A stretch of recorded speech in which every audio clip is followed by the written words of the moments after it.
Hi everyone, my name is Andrea La Rosa and I'm here to talk about datasets management for computer vision. Essentially, we will see how we can leverage this technique or these methods or this series of methods to efficiently build real-world computer vision solutions. Before we get started, just a quick introduction to tell you a bit more about me and where I'm coming from. I have about 10, 11 years experience in quantitative analytics and machine learning, data science.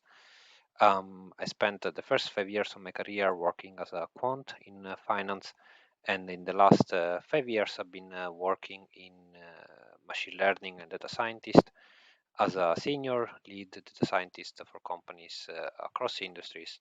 Um, I worked for Unilever, Shell, Aeon.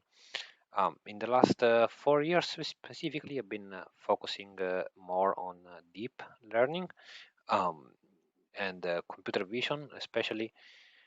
And in the last 3 years as well, I founded and ran my own startup, which is called Remo.ai, where we built this app for data scientists to manage data sets in computer vision.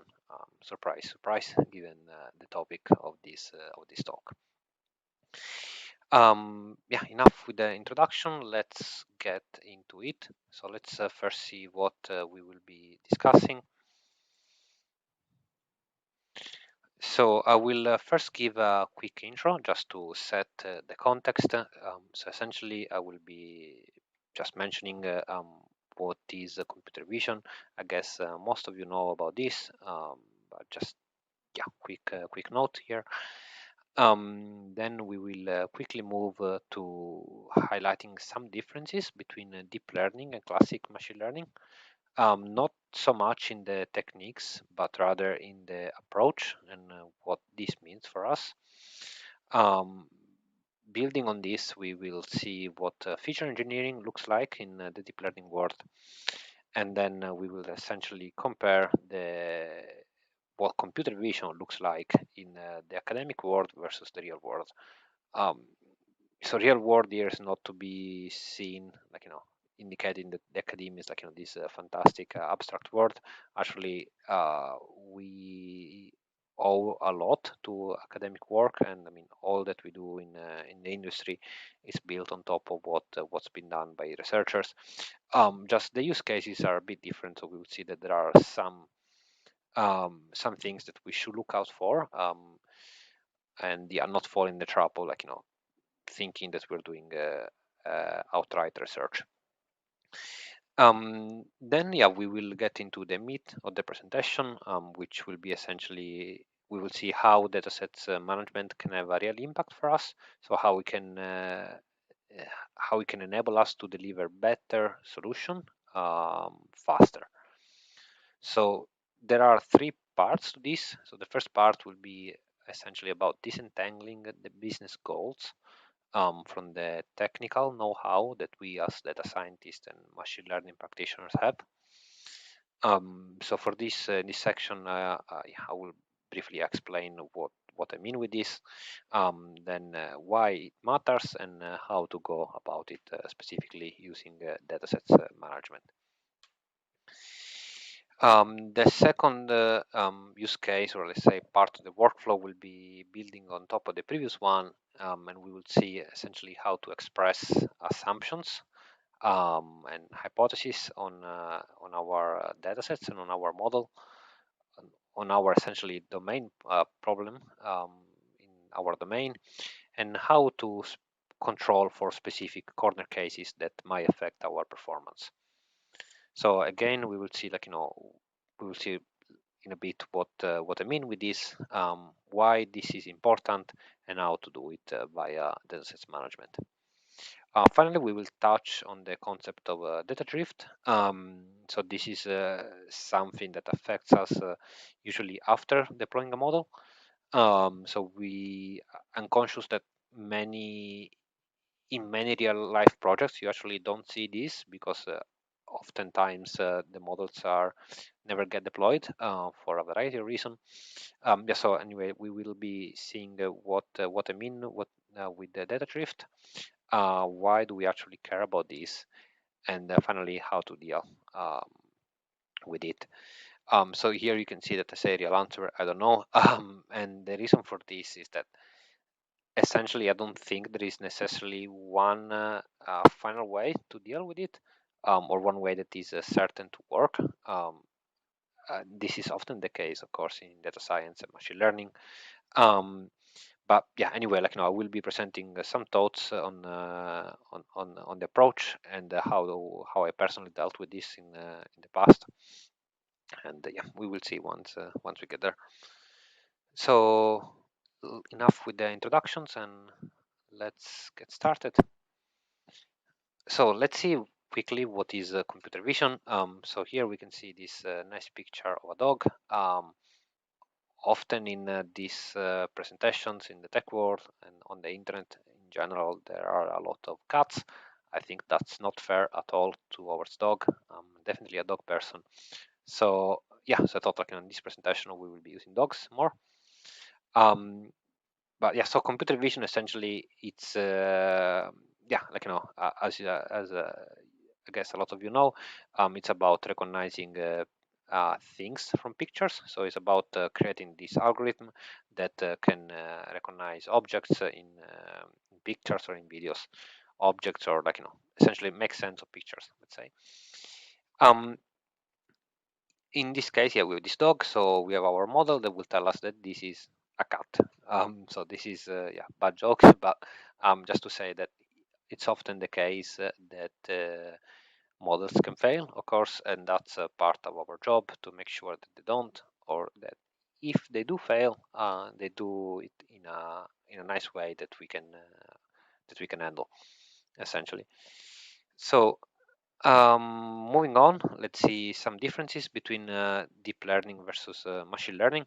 Of course, deep learning is it's a branch of machine learning, so that versus is not really appropriate, but you get what I mean. So specifically, when I talk about machine learning here, I refer to classic ML. So the usual workflow in classic ML is to get data, usually out of some database. If you're dealing with the tabular data, not necessarily, but then you clean this data, you do feature engineering, which is the step where you take these variables and you combine them in something a bit more meaningful. You build a model, you train it, and you deploy it. Comparing this with the deep learning approach, so usually in deep learning, at least in the computer vision side of deep learning, let's say, the first step is actually to get a model. So usually you go out, you go on GitHub, you look for the latest fancy model, and yeah, you essentially you search for some implementations of it in your favorite framework, some that maybe it's nicely implemented, and that some researchers or maybe some practitioners with a lot of goodwill put made available to the community. The reason we do this, of course, is because these models have been pre-trained, or at least one of the reasons we do this. So they've been trained already, and so this means that hopefully we can use that model and and use it for our use case without needing as much data, or anyway, hopefully we can get better performance than we would otherwise. After this step is done, I mean, it's not necessarily the first step, but let's say the other step is to get the data, and then we usually annotate this data. So of course this can be the case as well in classic machine learning. What it means with what I mean with annotate, again, most of you know, but yeah, means essentially you take the picture of the dog that we have here, you draw a nice box around it. In this case, you wouldn't say it's a cat, you would say it's a dog. Yeah, then train the model and you finally deploy it. So a key difference between these two workflows is actually the feature engineering step. So this step, of course, we have the model building step that we don't necessarily do in deep learning, or at least like in many cases we don't do it. We we just get a model. But the feature engineering step is something that we don't explicitly, although we don't explicitly do, we actually let the model do it for us. So the way I see it, feature engineering, it's part of the training process. So in deep learning, you have this stack of matrices essentially, and what they do is they, in a way, it's automated the feature selection and feature engineering, and they do it all for us. Here I'm highlighting also the annotate step, you will see, and the reason for this is that in a way, when we annotate a picture, we are telling the model how to do feature engineering. So the model will know what it needs to recognize by looking at the labels. So although we are not doing feature engineering per se, of course, we're telling the model, look, when you do your feature engineering magic, the outcome has to be something that is as close as possible to these features that are our labels essentially. We will see why this is important, and essentially doing feature engineering allows to go allows to train, do proper feature engineering, allows the model to learn better. So in this picture, we can see these two beautiful and very colorful graphs, and they are, as you probably guessed, they are loss landscapes. So they represent the loss function of two neural nets, two deep learning models. So one of them actually is taken from this nice paper from NeurIPS 2018, which if you're interested, I highly recommend to read. It's highly readable and highly understandable, even if you're not that familiar with deep learning. Visualizing the loss landscape on neural nets by Howley et al. NeurIPS 2018, and we can see here that we have two loss landscapes. One is very smooth, the one on the left, and ideally, when we do feature engineering, that's what we will aim for. And the one on the right, it's not as smooth. It looks very choppy. So if we had a model and that was trying to learn one of these to face one of these loss landscapes, of course we would expect the model with the loss landscape on the left to perform much better than the one on the right. When doing feature engineering, we can essentially change the shape of the loss landscape to look more on like the one on the left rather than the one on the right. And if we're doing deep learning, as we saw earlier, the way we will do this, so we don't do explicitly feature engineering. The way we will do this, doing computer vision with deep learning, is actually by annotating the pictures in a smart way. So that annotating the pictures in a smart way, so that the job for the model is as easy as possible. This brings us to one key difference that I think it's worth highlighting between academia and the real world. So obviously the goal of academia is to do research. Now, in the deep learning world, I mean, you could argue that there are many, but the way I see it, you could imagine three streams. One are just open-ended, visionary, stream of research where you try to imagine entirely new approaches, or you try entirely to change how things are done. Another one is about introducing new tasks, so new data sets. And the third one that is possibly the one where most effort goes into. It's about really small incremental changes. They can be big, of course, in some cases, but they are incremental changes on. They need to be incremental changes on a given benchmark. If of course, if you have two different benchmarks, if I'm measuring my model against one dataset and you're measuring against the others, it's very hard to compare them. So the way this is being done is by using a fixed dataset and focusing on the architecture. you probably know, like, a lot of very famous data sets. I mean, all this was introduced by Feli on with ImageNet, and that was, like, a brilliant, yeah, brilliant piece of paper. It's not for me to comment on that, but yeah. So my point here is that that's usually the focus on academia. Like, when they try to improve the model performance, what they do is they have a fixed data set. They focus on how to change architecture and to get the better performance out of it. Let's compare this with the real world. In the real world, the goal is to build models as well, like, comparable to that stream if you want. These models, however, then are actually deployed in the real life.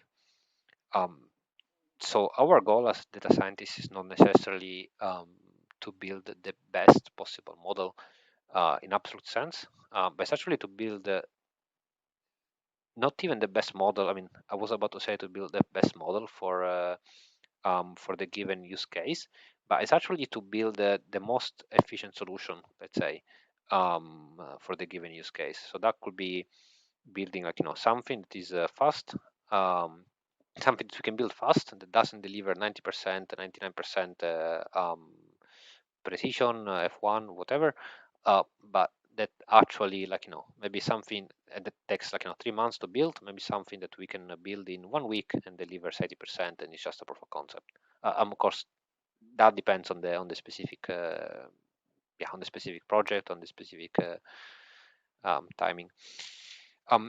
My point here is that a lot of times, in my experience, I've seen a lot of unnecessary focus on the specific architecture to use. So of course it's super exciting. I get it, to look at the papers, and that's something that I'm not arguing we shouldn't do at all.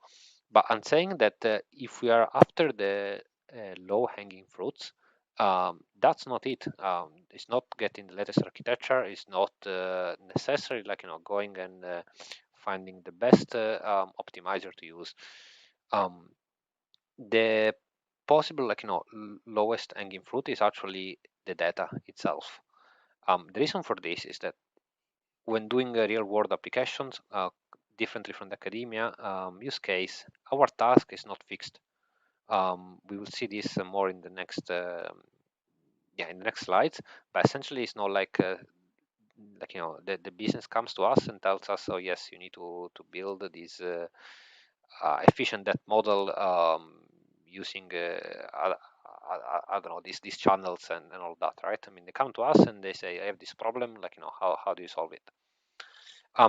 Then we have, this means that we have some flexibility in how we solve it, and that flexibility, if we are smart about it, we can use it to actually be extremely efficient and iterate much faster.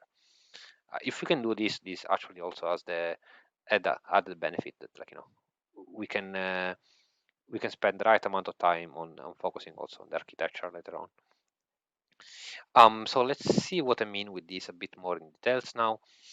Yeah, so point in fact, we will be talking about how to disentangle business goals from the technical know-how. Specifically, how to do this in computer vision, of course, using datasets management. So the key point here is that the business doesn't really care about how we build our model, and it really shouldn't care anyway. Yeah, as I mentioned earlier, they won't tell you, like, or they shouldn't really tell you, like, details, technical details, how to go about it. What they should tell you is what are their goals, what's their value, what's the value they're looking to achieve, like, to extract. And that's very different from how one goes and tries to solve for it. Why does this matters? So let's imagine we have this very simple use case. That is simple. That is not necessarily simple actually, but let's imagine we have this use case where we have the Coast Guard and they want to recognize boats. So they come to you and they say, "Hey, I need to recognize boats." Now, if they tell you this, this doesn't necessarily mean that we actually need to go and build a model that all it does is recognize boats, right?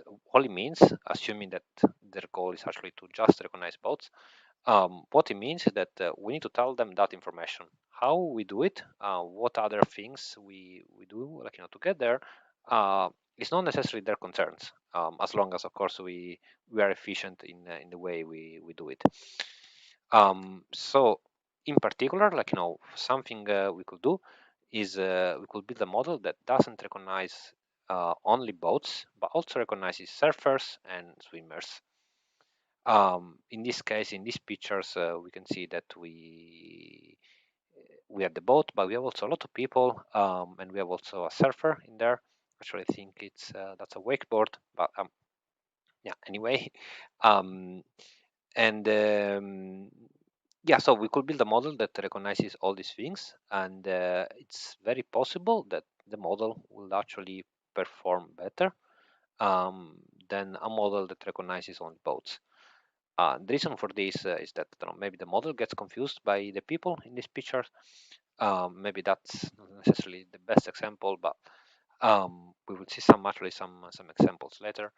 Um, and yeah, so by recognizing other things, actually we do deliver a better model, possibly even faster if data happen to be nicely annotated beforehand.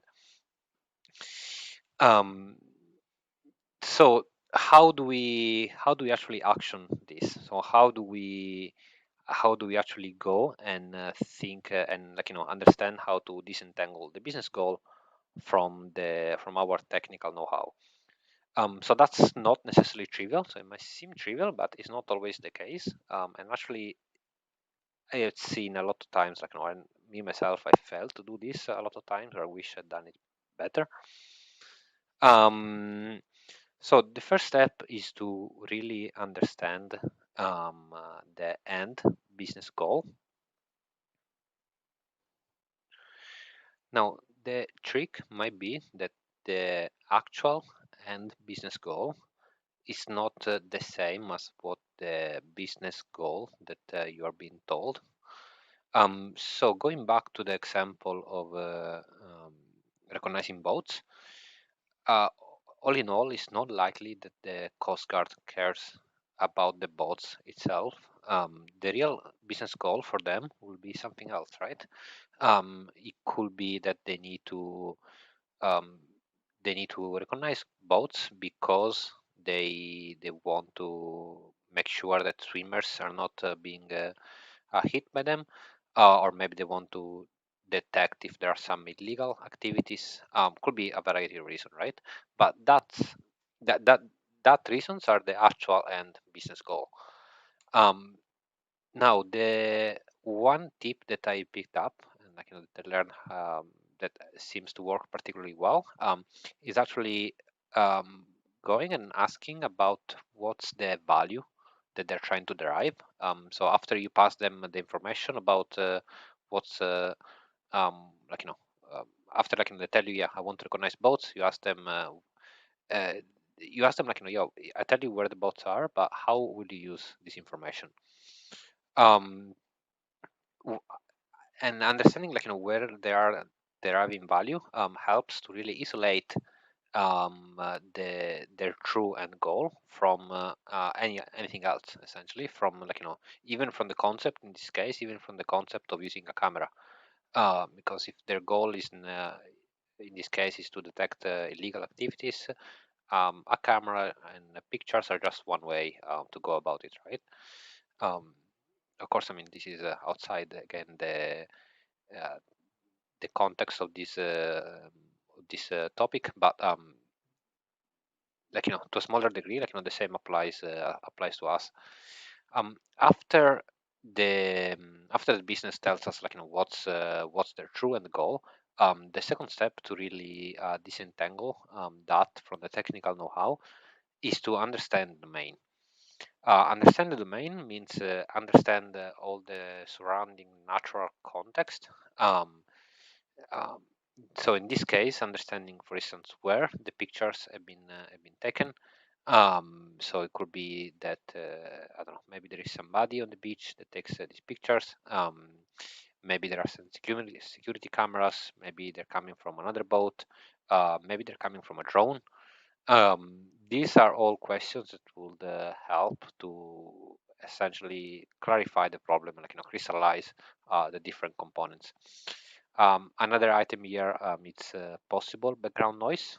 Um, and what I mean with the background noise, it's anything that can affect the picture, um, and how the image looks like. So back to our example, it could be the case that maybe you have some, I don't know, yes, some splash of water, for instance, going into the camera, like touching the lens and then hence distorting the picture. It could be that for some reason the lens get foggy. It could be weather. It could be that it's raining. It could be that it's extremely sunny and the uh, sunlights are reflect on the water. It could be a number of things, but there could be maybe there is storm and the ocean, the sea looks very different from when there is a calm sea. So all these could be categorized in background noise.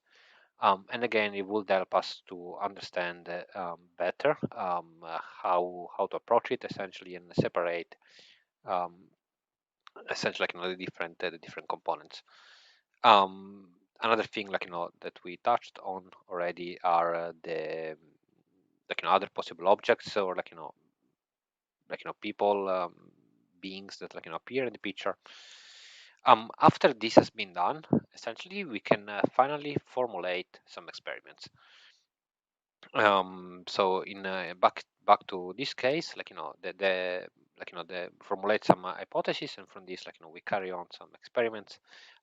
In this case, we saw that the hypothesis could be that if we recognize a model that recognizes both people and the boats, will perform better on the class boat than a model that has only been trained to recognize boats. Of course, we cannot know this for sure. This is an assumption, and this is something that we could potentially go and try to test out and see if it actually holds. So this is exactly what we will be talking next, essentially. So so we will see now exactly how to express possible assumptions and how to control for corner cases and that can affect the model performance, and we will see how to do that with the dataset management, how to do that efficiently while doing datasets management. So let's start with a very simple example. So let's say we are given a series of pictures, and in this case they are dog pictures, let's say, or at least they are pictures that contain dogs. And we want the model to classify this. We want to pass these pictures to model. We need to think when we do this, we are in the training phase essentially. When we do, or in the annotation phase, I guess, when we're doing this, we need to think carefully what do we want the model to classify these pictures like. So a simple example, we're given a picture of a dog. Okay, we say yes, hey model, I want you to recognize this to be a dog. And when we say this, specifically, if we're using bounding boxes, what we're saying is that everything inside that bounding box should be a dog, right? So the white space that we see around the dog, we're telling the model that that is a dog as well. Of course, the assumption is that we pass so many pictures of dogs, and the model eventually, using bounding boxes, learns to recognize that inside this box there is some background and there is some object that is a dog. What, however, if instead of that picture, the dog, we are given this picture, so essentially half a dog? What do we want to tell the model? And do we want to tell the model this is a dog? And what do we want the model to tell us? So if the model sees this picture, then after we train and we deploy the model, and the model is passed this picture of half a dog. Do we want do you want it to tell us yes, that's dog? I would argue in this case, yes, I would think. I mean, it depends, of course, on the specific use case that we have in mind, and we will see why. But I mean, like in a majority of cases, I would say I can recognize me, myself, this as a dog. So I would think I would want the model to tell me, yes, that's a dog. Um, let's see one more case, a bit more extreme one. So in this case, we just have a tail. Um, so same question here. If the model is shown this picture, what do we want the model to tell us? And yeah, the other side of the of the equation, if we do we want to show this picture to a model and tell the model this is a dog? So in this case, maybe, I mean, that's way more corner case for me. Personally, if I were shown that picture, I guess I wouldn't guess it's a dog. I don't know if I would guess it's a tail. Uh, um, but yeah, so essentially I don't know how to answer this question. Depends, it really depends on the use case. So why does this matter? So it simply matters, to be honest, because we can get much better results if we know what we are aiming for. So you could say this is arguable, and I hope I hope you will agree that it's not a clear cut case, but it's you can guess why we can get better results. So let's see how one will go and try to tackle this explicitly. So first of all, I mean, one has to understand. So the first key question about before anything else is done is to understand is to ask ourselves, do we actually care about this? Is it something that we need to spend time on, time and money and efforts, or we can just disregard it? Uh, Regardless of the answer, I think it's very important to answer this, to ask ourselves this question first. Um, so and before in order to be able to do this, we saw that in the previous part of the workflow. The way to come up with this hypothesis is actually first we need to really understand the domain, understand the use case, understand the data, and from that we can then formulate those hypotheses. After that's been done, it's key to ask ourselves the question: do we care about this? Do we want to distinguish between these use cases? The way to do this, could be something as trivial as asking two things. One, what's how many pictures like this will appear in reality, and two, what's the impact if the model fails to recognize this? So in our case, how many pictures of tails alone do we expect? And two, okay, let's say we have whatever number of pictures that could appear. It's 5%, 10%, I don't know. What happens if the model doesn't recognize these as tails? What happens if the model thinks this is a dog? What happens if it thinks it's I don't know, a worm, a snake? Does it impact us? After this has been answered, so if the answer is yes, then we can look how to try to tackle this. It's important to ask ourselves this first, because if the answer is no, then maybe we don't care, and I mean we wouldn't care necessarily, and then we wouldn't spend time doing it. Let's assume the answer is yes, we do care.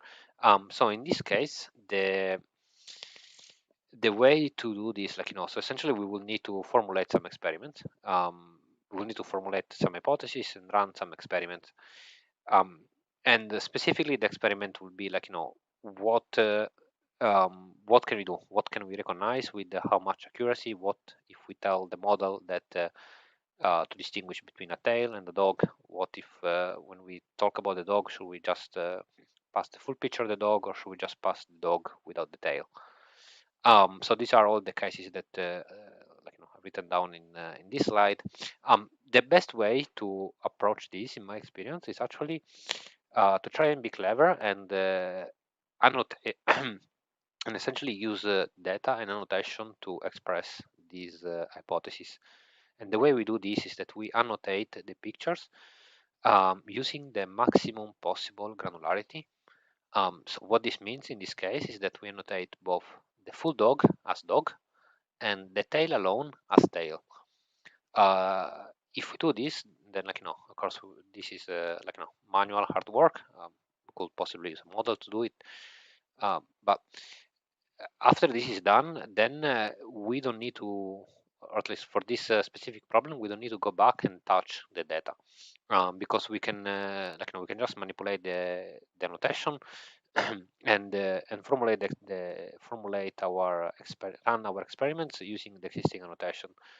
So in one case, for instance, we would entirely remove the tail, the annotation of the tail, and we will pass the full picture of the dog, and we can see how the model performs in that case. In another case, maybe we pass both the tail and the dog, and we see how the model performs. In yet another case, we could subtract the tail from the box of the dog. This means that we'll have a dog without a tail, and we label that full dog, and again we see how the model performed. Very empirically, then we can we can judge from the results. So we will test each of these cases. Moving on to the last point, essentially, so we now have our train model. We try to control for some use cases using dataset management and expressing assumptions that hopefully made us got us to some good results. We finally deployed our model, and we now worry about data drift. What is data drift? So let's go back to our dog friend. Let's tell a little dog story. Let's imagine that we have this camera in a room where we can see what our dog friend Sparky is doing. Let's assume that after a few weeks that we have this camera, Sparky accidentally hits it, and the camera loses its position. So from now on, all the pictures that we have are taken at a very narrow angle, so that we see only half of Sparky. So this goes back essentially to what we were discussing earlier. The difference here is the time component, that we don't know that about this corner case beforehand. That's a very realistic scenario, actually, because in real life, for how much you know the domain, how much you think about things, you don't know. You just can't forecast everything that can happen. So the model naturally will deteriorate. You could think that it doesn't. You could say, why does it have to deteriorate? But you could ask yourself as well the question, why shouldn't it deteriorate? And I would argue that actually thinking that it doesn't, that it won't deteriorate, it's a stronger assumption. The other thing to consider is that it's actually not easy to catch if a model deteriorates unless one looks for it. If you have a model deployed, it's not like the model will come and tell you, hey, look, I'm not understanding anything anymore. You have to go and understand. You have to go and look at the results. So this, I touched on this briefly in the introduction. Essentially, I don't think there is a final, answer to this, as in there are a number of ways in which one could approach this, and all of these are likely to work and not work in one case, in different cases. But at high level, the approach that I followed in in a number of projects has been to periodically first assess the model performance, so see numerically how the model is working. This of course requires annotating the pictures after the model has done its inference. And from this, once you annotate the pictures, you do that with a critical eye. So if you start seeing that the dog is it's not full anymore, it becomes an half dog, then you need to annotate that as half dog. Once this has been done, you can of course the same for any background noise, image being blurry, weather conditions and so on. Once this has been done, you can essentially look at the distribution of the classes. So here we're seeing this graph that we we show in using our software Remo.ai, and this allows essentially to get to assess how much of an impact these new cases can have. Then finally, we retrain. We make essentially this step is the same as the controlling for assumption use case, and we had this granular annotation, and we formulate our new hypothesis. We go back and test, so retrain the model, and we do this periodically. Of course, this is just very quickly touching on all these topics, but I hope this gave you an idea of why dataset management is actually a key tool in that we can use and that we should use when doing computer vision, and why we should actually give this higher priority than even thinking about going for fancy models. That's all for this presentation. Thank you so much for your time. If you want to reach out to me after this session ends, you can write me at my email address, andrea@remo.ai. Thank you.